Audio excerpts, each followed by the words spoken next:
Well, hello, welcome again to our reading of the Greek New Testament. I'm reading 1 Corinthians up to chapter 12, and we get a chapter on spiritual gifts. Peri de ton pneumatikon adelphoi outhello humas agnoein.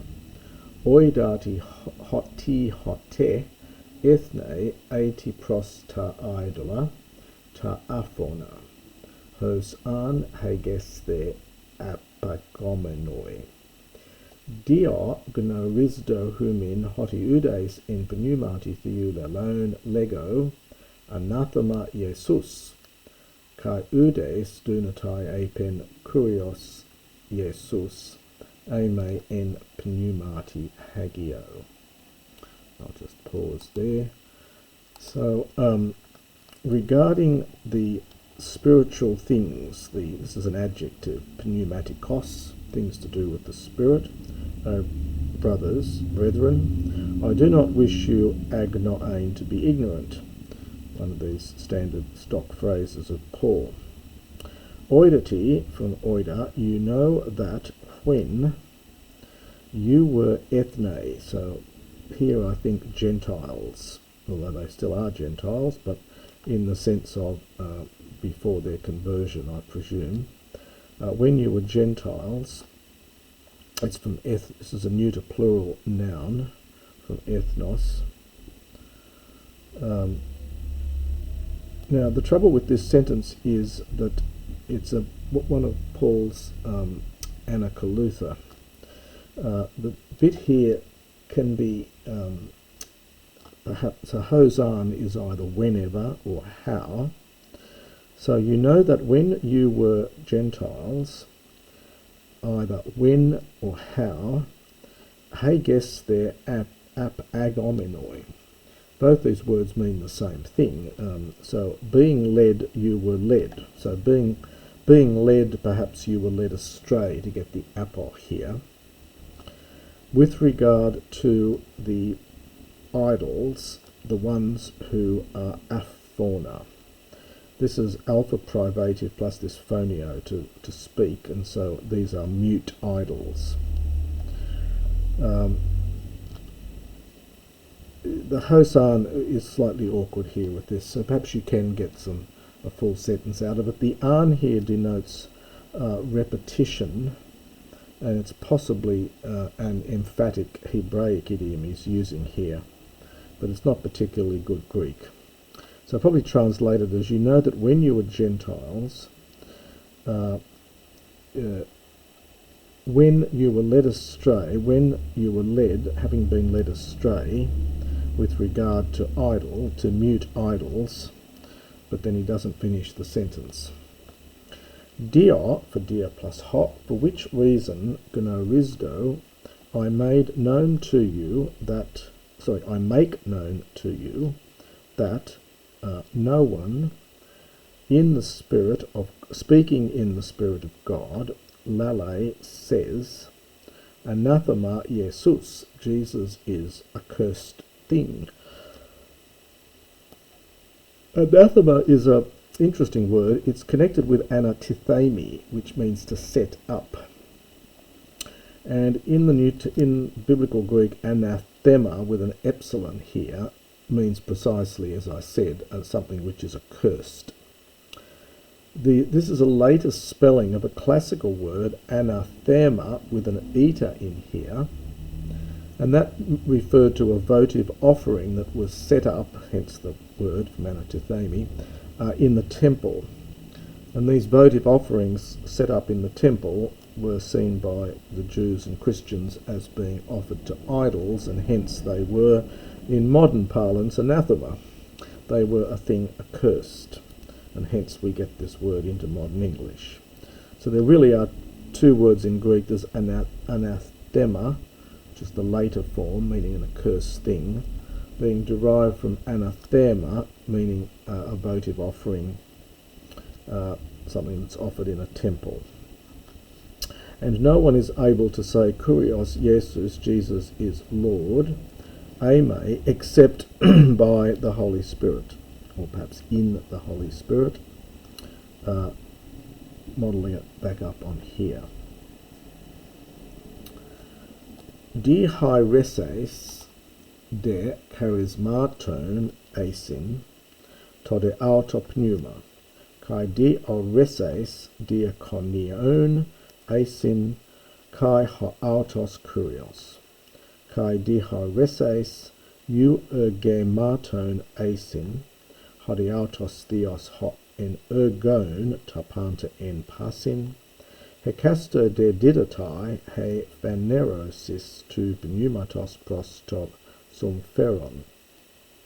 Hoi men ga dia tu pneumatos didatai logos sophias, allo de logos gnosios catato auto pneuma, heteropistis in to auto pneumati, allo de charismata I amaton in to heni pneumati. I might just pause it there. So there are, this is this word we've had before, so various divisions, perhaps varieties for dihairesis, connected with that hierio in the middle in the sense of choose.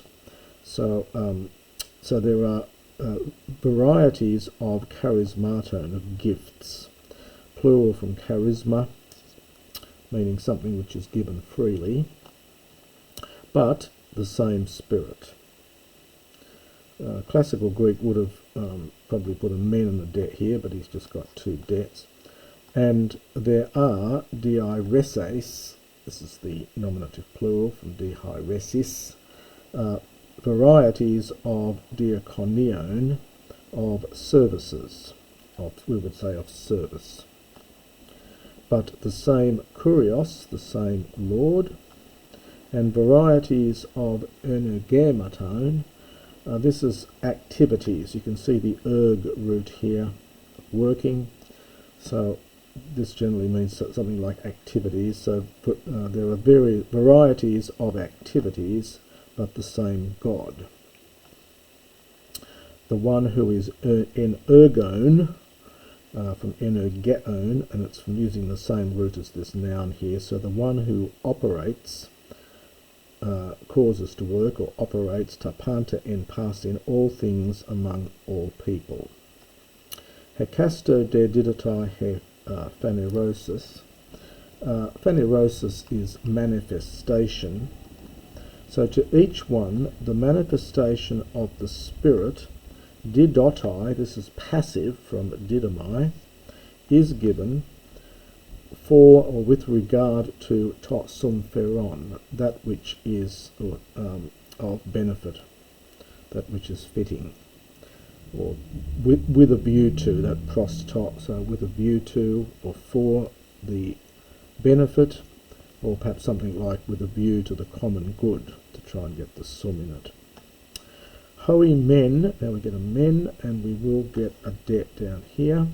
So to one person, a word of wisdom is given, is being given, it's a present passive, dia to pneumatos, through the Spirit, but to another, a logos gnosios, this is genitive from gnosis, a word of knowledge, according to that same Spirit.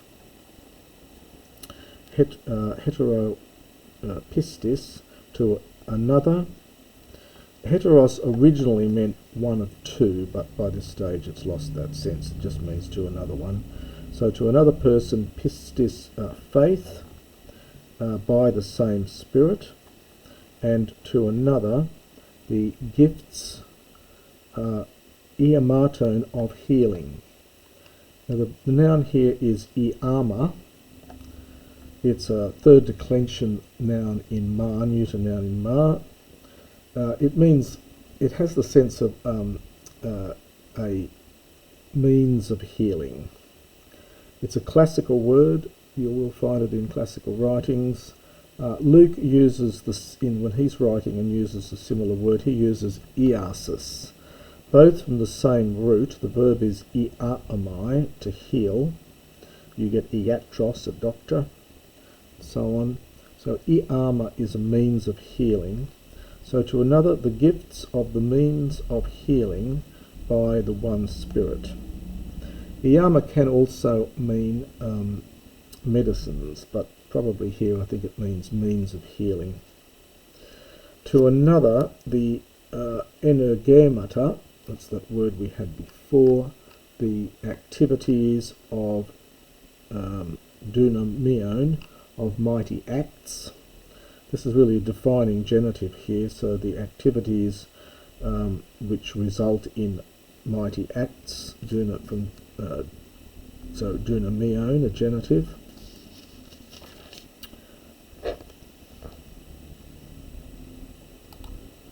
And allo de prophetia, allo de diacrises pneumaton, heterogene glossone, allo de hermenea glossone, panta de tauta energe to hen kai to auta pneuma di hyrun, idea hecasto cathos bulatai.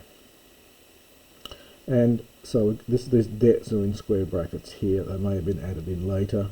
But to another prophecy, to another diacrises pneumatone, well, discernment, perhaps the ability, discernment of spirits. So the ability to discern between spirits from diacrisis, and to another gene glossone. This is the neuter plural. It's genos. Which normally means race, but it can also have the meaning of kind or sort of, and that's is also a meaning you'll see in the Septuagint in the Old Testament translation as well. So to other different kinds of tongues, and to another the hermeneia, the interpretation of tongues. This is an abstract noun, first declension feminine. Most feminine nouns are abstract in Greek. And there is a verb hermeneuo, to interpret, to translate.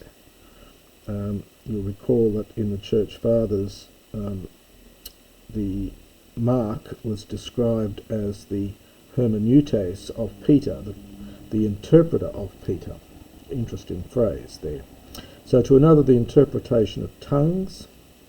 Panta de tauta, and all these things, energe from energeo, operate, work.